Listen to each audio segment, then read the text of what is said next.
Oftentimes when an organization succeeds or fails, they say it's a leadership issue. They succeeded because leadership was great, or they failed because leadership was poor. Personally, I believe that when the organization succeeds or fails, it's a combination of leadership and followership.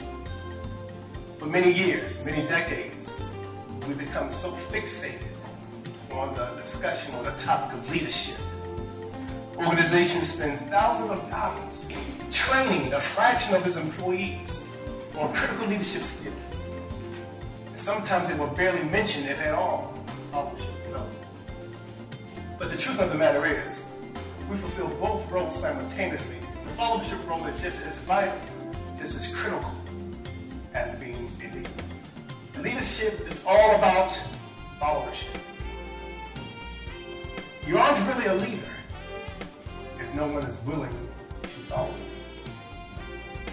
He said that's not rocket science, but in this day and age, in this society where people crave titles and status, we have a tendency to forget that little fact. Just push it aside. I believe that in order for us really to accomplish the mission of our organizations, we have to come together, we have to recognize that we have two roles that we serve. We fulfill them simultaneously. And I have a little acronym that I like to use to drive home this point on followership. It's called TKO.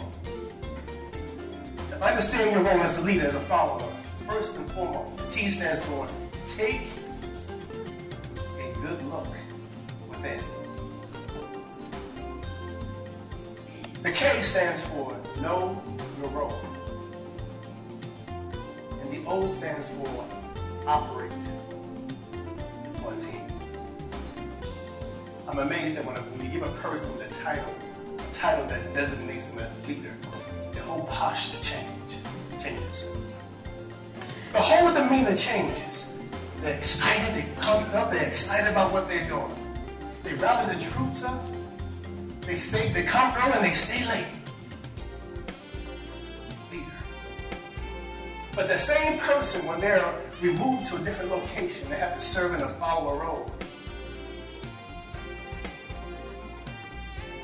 The demeanor changes. It's all right to have an ego.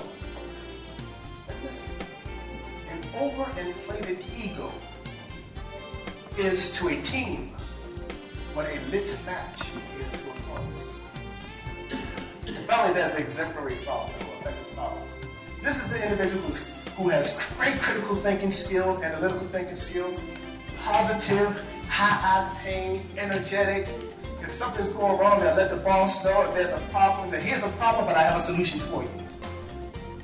The exemplary follower is the one who takes the initiative, the one who's also vision-minded, who sees the big picture and can participate in change. If something's going wrong in the organization, they don't join the battle. They say, no. We can't tolerate that type of divisiveness. They don't join in with gossip and things. They support the leader. And again, if the leader is doing something wrong, they'll let the leader know. They're not afraid to. Exemplary followership. As a leader, you determine the followership culture in your office. You set the tone as the leader. What type of people do you want following you? Do you want people who just passively do whatever you tell them to do? Or do you want to be the type of leader that fosters a courageous followership environment?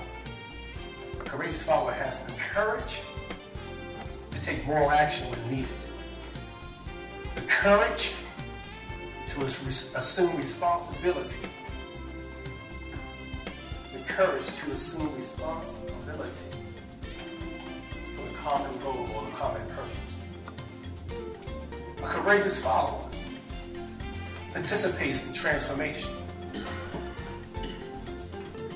A courageous follower energetically supports the leader and the group members. And finally, a courageous follower constructively challenges counterproductive policies and behaviors. Courageous followership. You have to deliberately model that behavior that you want. It's deliberate coaching and mentoring. This lieutenant colonel got out of her office, sat at the front desk, and just started checking people in with a smile. I know her southern accents. Howdy, how y'all doing? She made the clients feel welcome. What she was doing, she was deliberately modeling a behavior she desired in her people. That a dynamic followership program produces individuals who, when the time arrives, can transition to lead effectively while simultaneously fulfilling their roles as security officers. Our responsibility, set the atmosphere. Is it going to be full of passive followers or courageous followers? We must model the behavior. How many of y'all realize that you must learn how to follow before you lead? This don't come out of the womb leading.